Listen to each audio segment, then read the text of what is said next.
Yeah, the Last of Us episode 4 from season 2, of course, just dropped. And this is gonna have spoilers. Let's just get that out of the way. It's gonna have spoilers because we're talking about it. We're just talking about it. And then you can okay, yeah. Yeah. Okay. Hey, so dude, I was so surprised. We got Josh Peck. We got Josh Peck in The Last of Us, bro. Like, where the hell does that happen? Okay.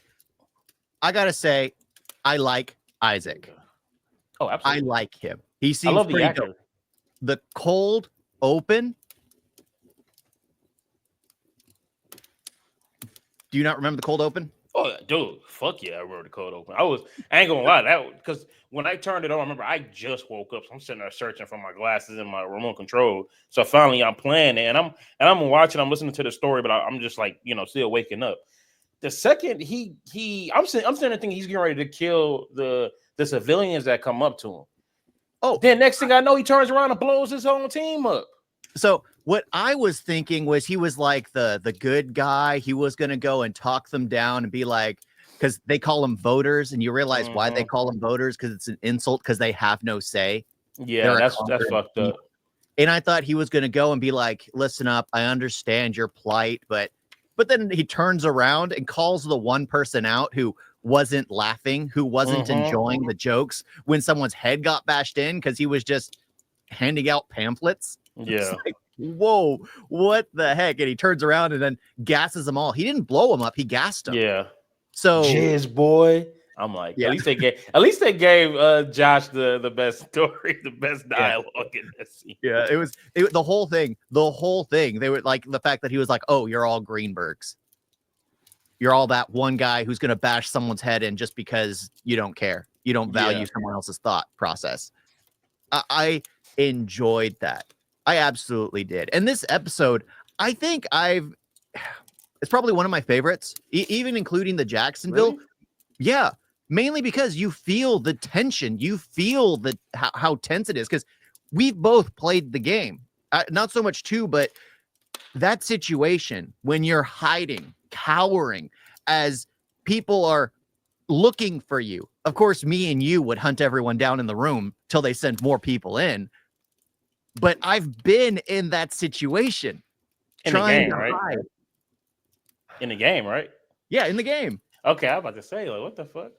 Now, this whole episode, it straight up felt like the game. It felt like, like with the music when you're getting cornered, even just hearing them, I swear, I swear, the second, you just see them hiding and crouching, go find everybody. I'm like, damn, this really got that game. This straight up feels like the game atmosphere now, because now I'm like, okay, we got to start going corners. You got to choke somebody out, stab them. That's exactly what Ellie was doing, which is what I was loving. Yep, and the fact that Ellie and Dina are splitting up, going to different places to hide, trying to find their escape plan, and Ellie gets away because we're following her, and then Dina appears there, just like in the game.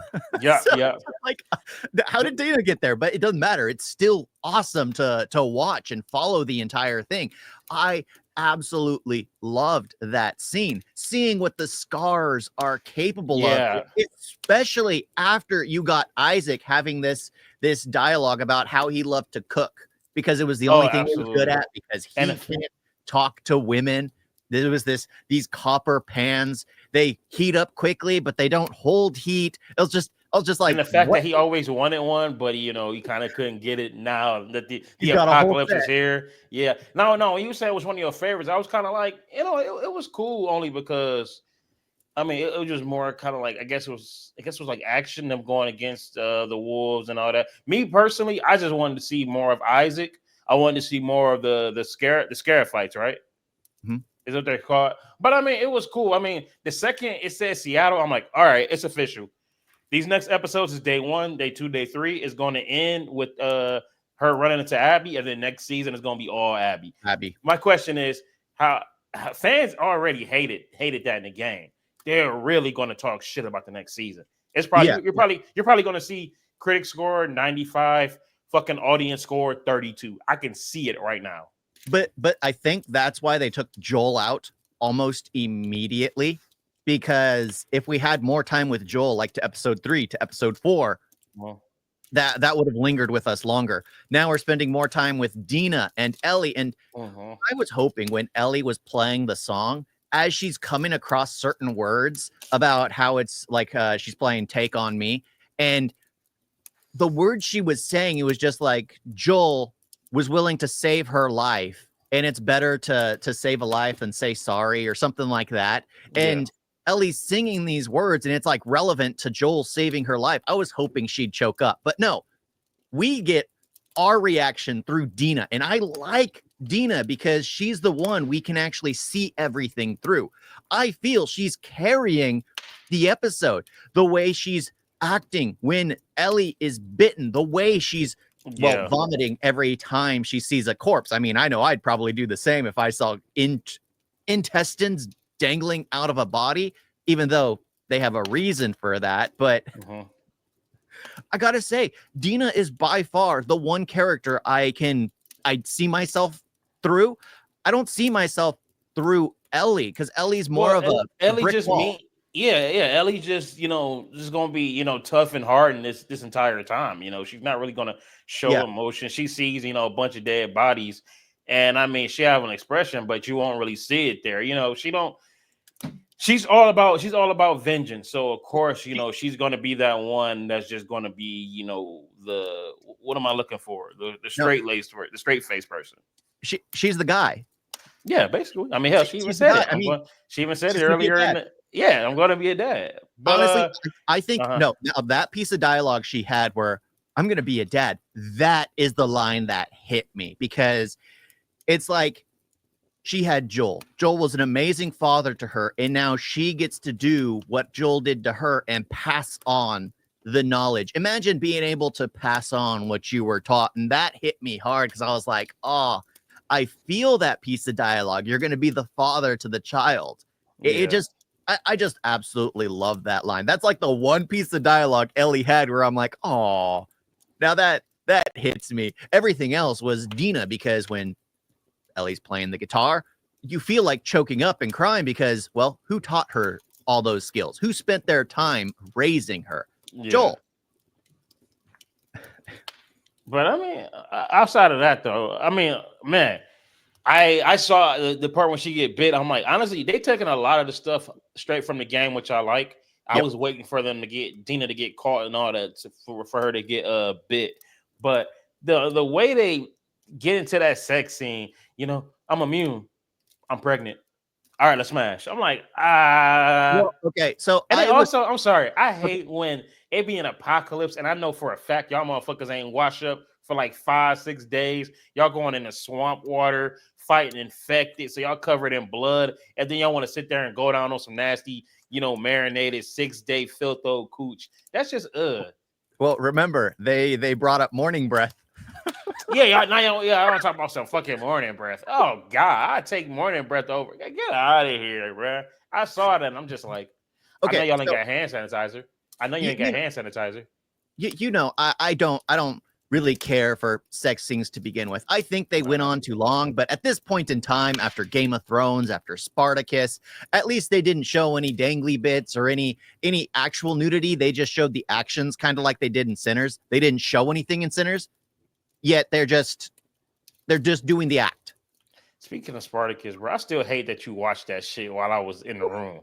I wake up and you have the TV blasting, bro. And I wake up, turn around, and it's just like 20 dicks around. I'm like, dog, man, put the headphones in or something, man. I be trying to go to sleep and I just be hearing that shit, dude.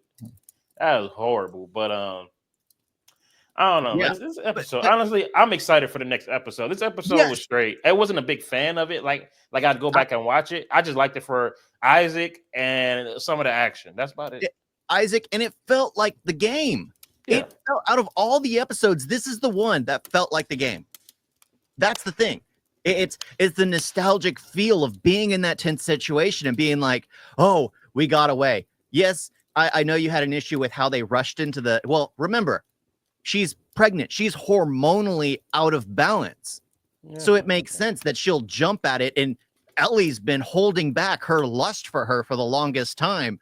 And it's such an emotional situation. It makes sense. I give you that. Yeah, they're like 5 days, crusty, just Just, you do what you got to do, man. You do what you got to do. I mean, and then y'all are females, so yeah, I mean, you do what you got to do just for like, a good I don't eat with that, Transporter. so I'm fine with that. But you got to, Yeah, I know you got some finger you're willing food. to watch Transporter, man. You're willing to watch Transporter. True, but not after 5, 6, 7 But days. that's what I think. It's just like, so they literally did what Abby did to Jacksonville. They awakened the herd, and the wolves attracted all the infected. So they are towards having the to end. deal. Yeah, they are having to deal with what Ellie and Dina kind of started. I hope so. I hope that's what's gonna happen, because I know in the next episode we're getting her versus Nora. So Yeah, I can't wait for that scene. But what I want is, as much as I would like to see another Jacksonville scene, I don't want to know how Wolf defends their territory. I want to just see it as Ellie and Dina are trying to sneak in, like them looking that's over what I'm walls. hoping. And you That's what I'm see the hoping they do. explosions, you see the infected raiding and everything. That is what I want, not the in the action like Jacksonville. We had that epic scene. We don't need another one. As cool as it could be, it just feel like overdone.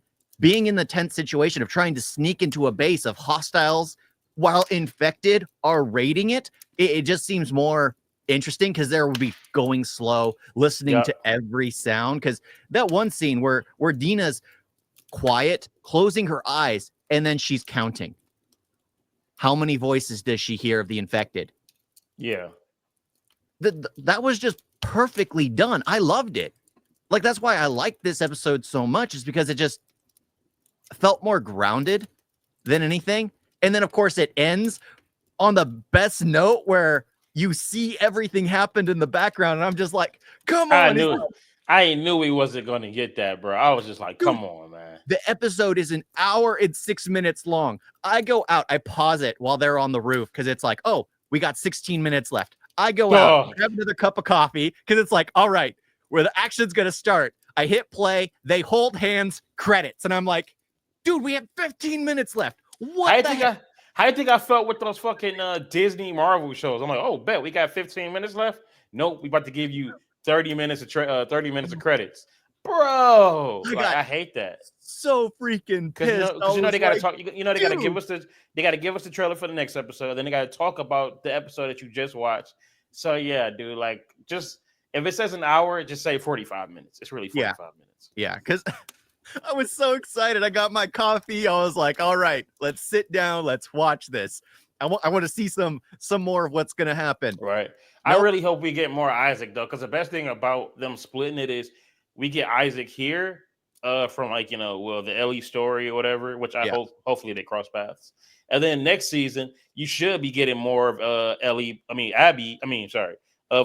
Isaac, because now Abby is working directly under this motherfucker. Because that's the main thing that pissed me off about the actual game.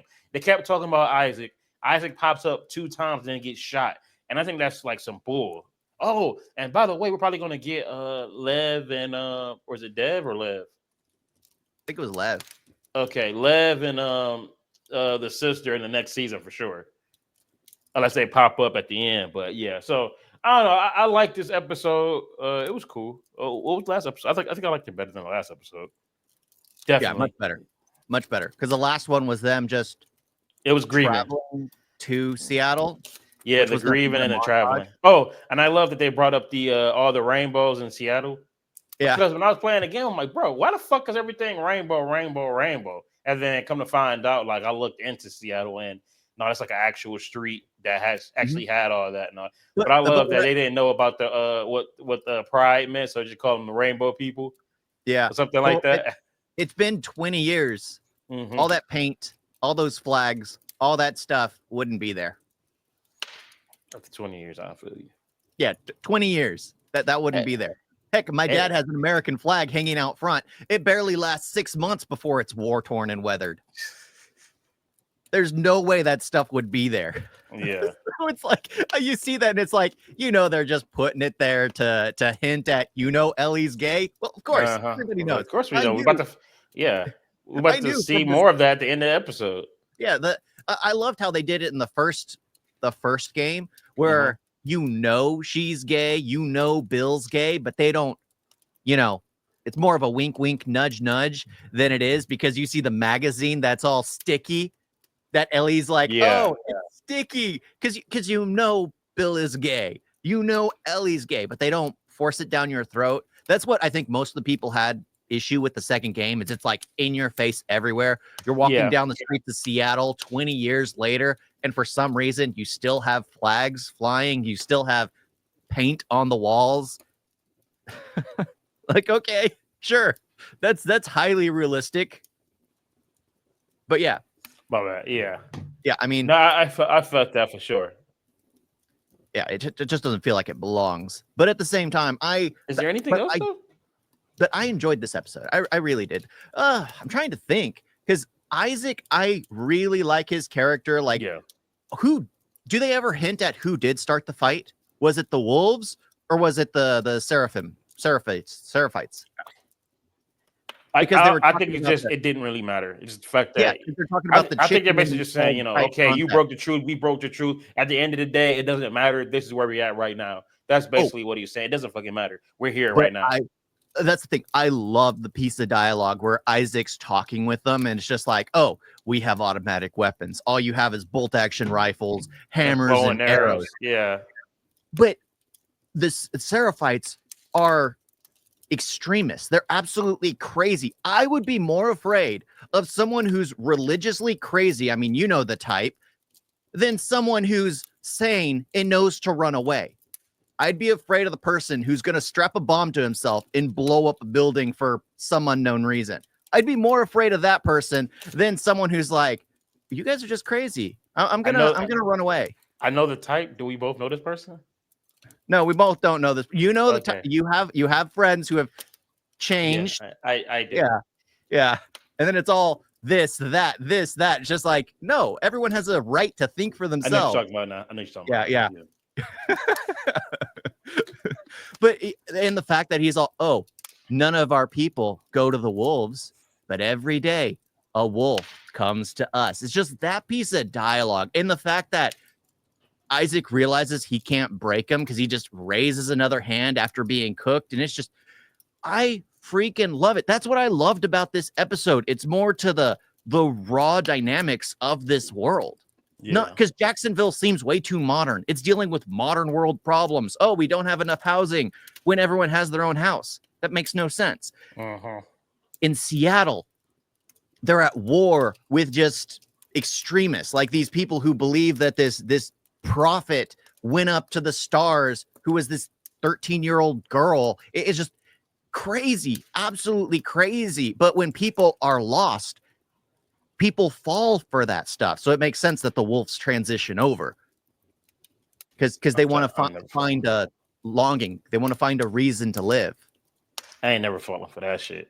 I'm going to where everybody got guns and shit. Yeah, you're going to, but that's the thing. That's the thing. People end up breaking over time. They can't keep a grip on reality that they fall for that kind of stuff. But yeah, I mean, I love this episode just because of the darkness of it, the grittiness of it, the fact that I don't think Isaac's doing anything wrong, but I still don't like him. Yeah. But I do like him at the same time because he's torturing someone. Like, how long had he been torturing him for a long period of time before he did his monologue about cooking? Yeah.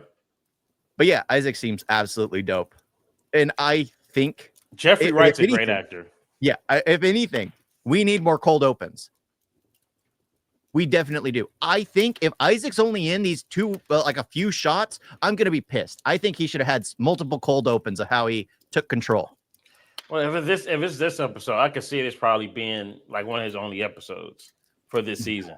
I wouldn't be surprised because, like I said, he'll play a more bigger part in Abby's story versus Ellie's story. Yeah. So we'll see. But because like, okay, we're in Jacksonville. I was about to say Jacksonville season 2. Yeah, nothing really happens with Ellie except she's gonna kill. You know, them one by one. She's gonna go to the aquarium where she kills the pregnant one who I couldn't stand. She kills Owen. Yeah. Oh yeah, she doesn't even cross paths with Tommy. She's gonna cross paths with Tommy at the end. So shit. Man. Like I said, honestly, it's crazy, but I enjoyed Abby's story a lot better in the game. I mean, like, her portion of the story, I feel like hers was more exciting. That's the thing. I'm feeling it off the season because I haven't cared for Ellie since the beginning, except for a few emotional scenes in the last episode dealing with the death of Joel. In this one, it's primarily Dina. Dina, when she's first introduced, she's playful. She's wanting to get to know her future father-in-law, even though she doesn't know all that stuff. It's just all that stuff. I feel Dina's personality more than I feel like Ellie's brick wall. It's because they're writing Ellie as a guy, but it's not coming across as such. She should still have some kind of emotional tether. She did in the last episode for a bit, and then she went back to being, the bigot sandwiches guy. I'm not going to stand him. I'm going to just ignore everyone. I'm just not going to care. I'm going to play an instrument that Joel taught me and have Dina cry before me because she's the one that holds all the emotion in the scene. Dudes cry, okay? Dudes cry. Ellie, feel free to cry. I mean, I cried when Joel died. So exactly. Ellie screamed. Ellie got mad and angry. But yeah, feel free to cry. Yeah. Feel free to cry, Ellie. Writers, make her cry.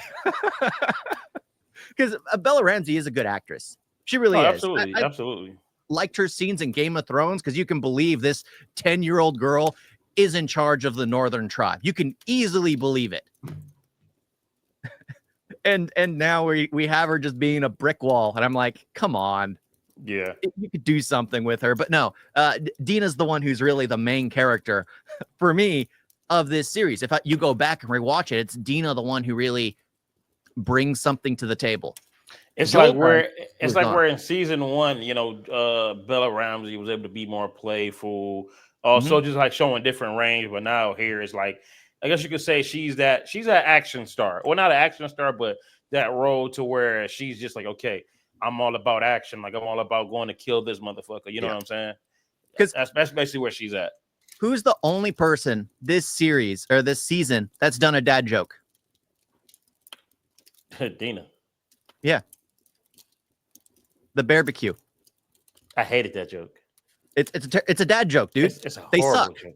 They're not supposed to be good. But I mean, that wasn't good at all. A barbecue, that wasn't good at all. But that was I've sat and listened to those puns on the video game. I have. And I actually laughed at a lot of those. Barbecue was horrible. It was horrible. So, fuck all that. But you think about it from Dina's perspective.